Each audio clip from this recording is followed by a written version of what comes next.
Hello everyone, welcome to this video. So guys, NLSAT examination 2024 के official dates आ चुके हैं। अब ये NLSAT एग्जामिनेशन है क्या?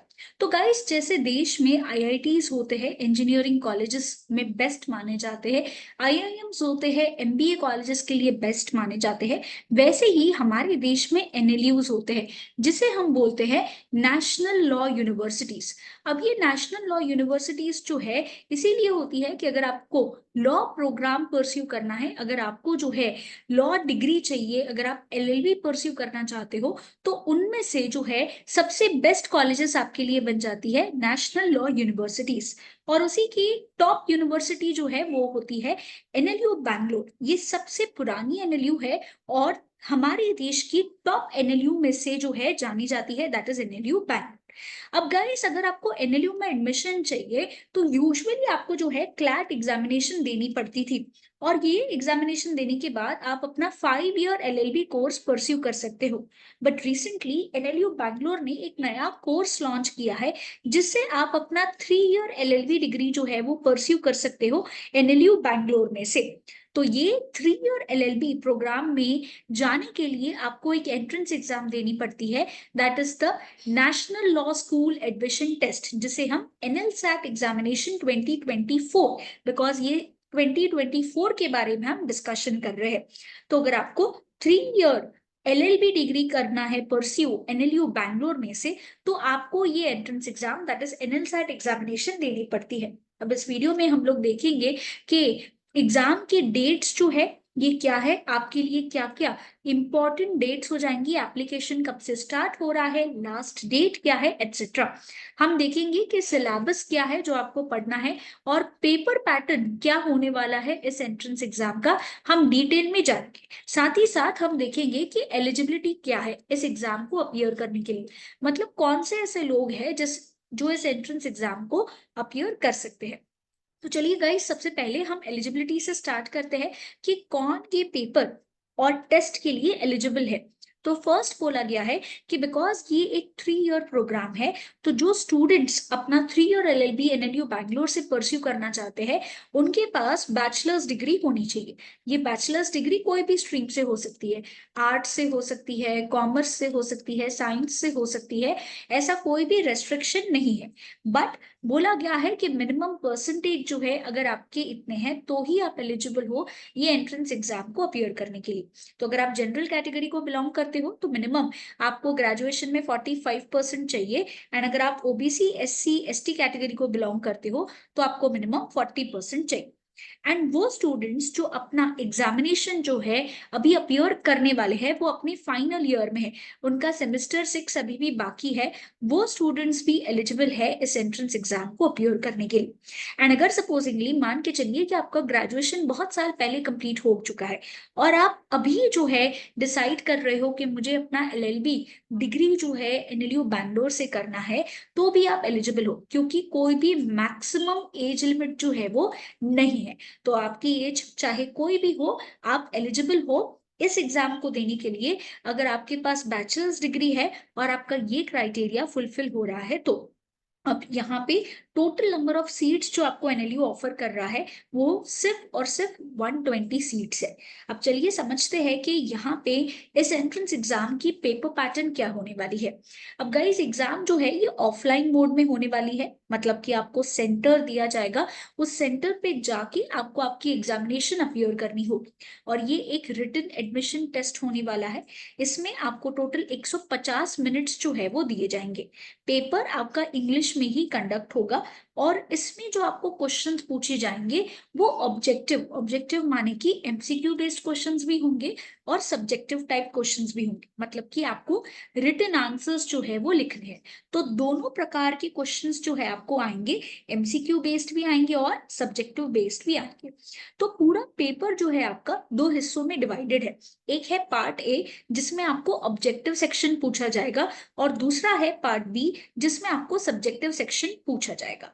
तो टोटल जो है पार्ट ए कैरी करेगा 75 मार्क्स, एंड उसके बाद जो आपका पार्ट बी है गाइस, पार्ट बी आपका कैरी करेगा अलग से मार्क्स, जो टोटल जो है आपका हो जाता है 75 मार्क्स ओनली।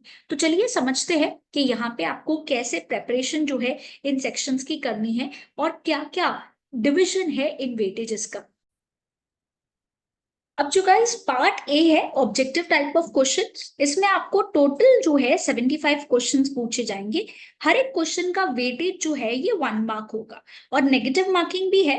0.25 मार्क्स आपके डिडक्ट होंगे हर रॉन्ग आंसर के लिए। प्लस अगर आपने कोई आंसर मार्क ही नहीं किया तो यहाँ पे भी आपका 0.25 मार्क्स जो है हर एक आंसर मार्क ना करने पे डिडक्ट होगा। पार्ट बी में आपको टोटल सब्जेक्टिव सेक्शन जो है उसमें 6 क्वेश्चंस पूछे जाएंगे ऑफ 10 मार्क्स ईच, तो इसका वेटेज हो जाता है आपका 16 मार्क्स का। एंड एक क्वेश्चन आपको पूछा जाएगा ऑफ 15 मार्क्स। अब आगे चल के हम देखेंगे कि क्या टॉपिक में से आपको ये क्वेश्चंस जो है वो पूछे जाएंगे। तो गाइस पार्ट ए की जब हम बात करते हैं एमसीक्यू बेस्ड क्वेश्चन होगा और पार्ट ए बहुत इंपॉर्टेंट है बिकॉज ये आपके एग्जामिनेशन का जो स्टेप है एडमिशन की तरफ, इसका फर्स्ट स्टेज होगा। मतलब कि पार्ट ए आपको क्वालिफाई करना होगा तब जाके ही आपका पार्ट बी जो है चेक होगा। तो एग्जाम में क्या दोनों पार्ट्स की एग्जाम अलग अलग होगी? The answer is no. दोनों पार्ट्स आपको एक ही साथ एक ही समय में, दैट इज आपके 150 मिनट्स के टाइम पीरियड में आपको क्या करने हैं, अपीयर करने हैं। पार्ट ए जो है इसमें एमसीक्यू बेस्ड क्वेश्चन होंगे। हर एक क्वेश्चन 1 मार्क कैरी करेगा और हर एक रॉन्ग आंसर जाने पे आपका 0.25 मार्क डिडक्ट होगा और कोई भी क्वेश्चन आंसर ना करने पे भी आपका 0.25 मार्क डिडक्ट होगा। उसके बाद एक रैंक लिस्ट प्रिपेयर करी जाएगी एंड ये रैंक लिस्ट में बताया जाएगा कि कौन से कैंडिडेट्स ऐसे हैं जो एलिजिबल है। एलिजिबिलिटी किस चीज के लिए?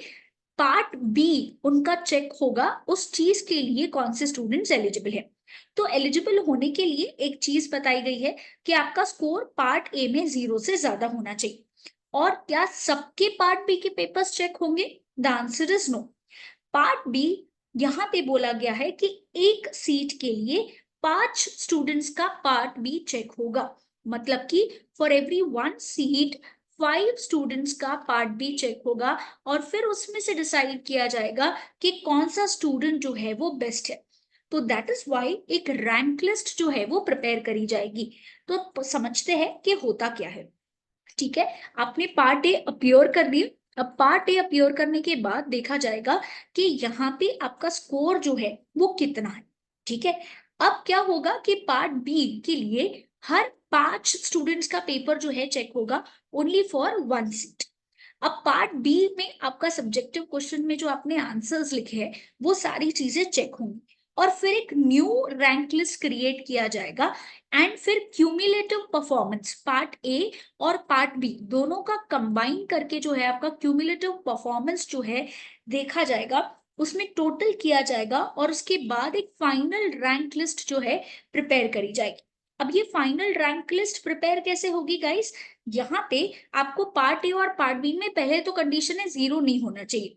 दूसरा कंडीशन ये है कि पार्ट ए और पार्ट बी का जो टोटल है वो 75th percentile of the eligible candidate से ज्यादा होना चाहिए, तभी जाके आप उस लिस्ट में आपका नाम आएगा। मतलब टेक एन एग्जाम्पल, अगर जो है इस एंट्रेंस एग्जाम के लिए 1000 स्टूडेंट्स ने अपीयर किया था और जो 75th परसेंटाइल है उसका 150 में से टोटल जो है वो 100 आना है। ठीक है, तो अगर आपका टोटल आपका जो मार्क्स है अगर ये 100 के अबाव है तो ही आप एलिजिबल हो नेक्स्ट आगे के लिए, यहाँ पे आपका नाम लिस्ट में आएगा, अदरवाइज आप एलिजिबल नहीं हो। तो क्लियरली बोला गया है कि अगर आप जनरल एंड ईडब्ल्यूएस कैटेगरी को बिलोंग करते हो तो अगर आपका स्कोर 75th परसेंटाइल से ज्यादा है तो ही आप एलिजिबल रहोगे। एंड अगर आप SC ST OBC कैटेगरी को बिलोंग करते हो तो आपका परसेंटाइल 40th परसेंटाइल से ज्यादा होना चाहिए ताकि आपका नाम जो है वो मेरिट लिस्ट में आए। अब पार्ट बी में जो रिटन टाइप ऑफ क्वेश्चंस है, यहाँ पे एज वी सॉ कि आपको 2 पार्ट्स में डिवाइडेड होंगे। आपको 6 क्वेश्चन 10-10 मार्क के पूछे जाएंगे और एक क्वेश्चन आपको 15 मार्क का आएगा। तो ये जो 6 क्वेश्चंस होंगे वो लीगल एप्टीट्यूड या फिर रीजनिंग से होंगे, जहां पे दिए गए सवाल के लिए आपको शॉर्ट आंसर्स जो है वो लिखने हैं। ये 300 to 350 वर्ड्स में आपको आंसर लिखने। क्वेश्चंस जो है ये प्रॉब्लम बेस्ड होंगे, जहां पे आपको कोई सिचुएशन दी गई होगी और उस सिचुएशन को आपको सॉल्व करना है। बोला गया है कि prior knowledge of the law required नहीं है, बट कुछ इंपॉर्टेंट टॉपिक्स के बारे में आपको क्लैरिटी होनी चाहिए, जैसे कि कॉन्ट्रैक्ट लॉ हो गया, कॉन्स्टिट्यूशन ऑफ इंडिया हो गया, टॉर्ट्स हो गया, क्रिमिनल लॉ हो गया एंड फैमिली लॉ हो गया। ये कुछ बेसिक टॉपिक्स के बारे में आपको एक ओवरव्यू जो है होना चाहिए, ताकि आपके लिए चीजें क्या हो जाए, थोड़ी आसान हो जाए। और दूसरा जो सेक्शन होता है ये है एनालिटिकल एबिलिटी का सेक्शन, जिसमें आपको 15 मार्क के लिए केवल एक ही क्वेश्चन पूछा जाएगा। तो इसको आपको 500 वर्ड्स के अंडर अंडर लिखना है, not more than 500 words, clearly बोला गया है। तो टॉपिक जो है आपको दिया जाएगा, जहां पे आपको arguments and ability to write a well structured essay जो है आपका टेस्ट किया जाएगा। तो आपको कोई भी इश्यू दिया जाएगा, उसके बारे में आपको अपने थॉट्स जो है बताने हैं, उसी पे आर्ग्यूमेंट करना है, उसी के बारे में डिटेल्ड ओवरव्यू जो है वो लिखना है। ये आपका सिलेबस हो जाएगा पार्ट बी का। दैट इज 75 मार्क्स, जो आपको किस में करने हैं गाइस, रिटन में अपीयर करने हैं। तो प्लीज मेक श्योर कि ये जो पार्ट बी है, इसके लिए जो है गाइस प्रैक्टिस बहुत ज्यादा जरूरी होती है। अब प्रीवियस ईयर पेपर जो है आइडियली अवेलेबल नहीं है, बट उन्होंने सैंपल पेपर जो है उनकी वेबसाइट पे रिलीज किया हुआ है। मैं लिंक नीचे डिस्क्रिप्शन बॉक्स में डाल रही हूँ, ताकि आप उसे गो थ्रू कर पाओ। अब आ जाते हैं इंपॉर्टेंट डेट्स के ऊपर। तो इंपॉर्टेंट डेट्स की अगर हम बात करें गाइस, एग्जाम आपकी होने वाली है 17 मार्च 2024।